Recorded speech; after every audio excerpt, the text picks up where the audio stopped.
ઓમ ગણેશ હર હર મહાદેવ। આખા જેઠ મહિનામાં ભગવાન વિષ્ણુનું એક નામ અથવા એ જ નામને આપણે ચતુર્થી વિભક્તિ અને નમઃ લગાવીએ ત્યારે આખો મંત્ર બની જતો હોય છે।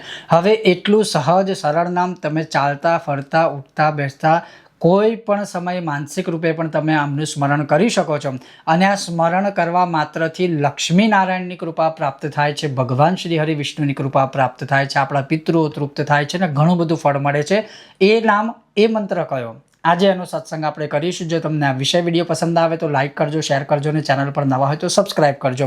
હવે જે રીતે આ જ્યેષ્ઠ માસના મહાત્મ્યમાં ભવિષ્ય પુરાણમાં લખેલું છે કે જે કોઈ પણ મનુષ્ય જેઠ મહિનામાં શ્રી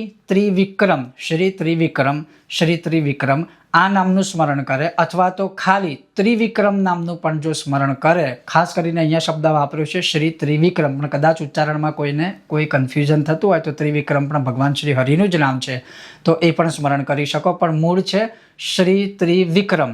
અથવા આને મંત્ર બનાવો હોય તો ઓમ શ્રી ત્રિવિક્રમાય નમઃ, ઓમ શ્રી ત્રિવિક્રમાય નમઃ।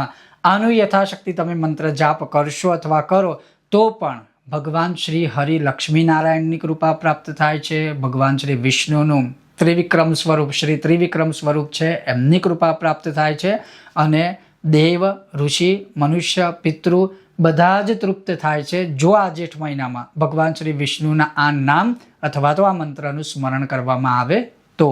ખૂબ જ જલ્દી મળીશું નવા વિષયને વિડીયો સાથે, ત્યાં સુધી તમે જોતા રહો। ચાલો સત્સંગ કરીએ મારી સાથે।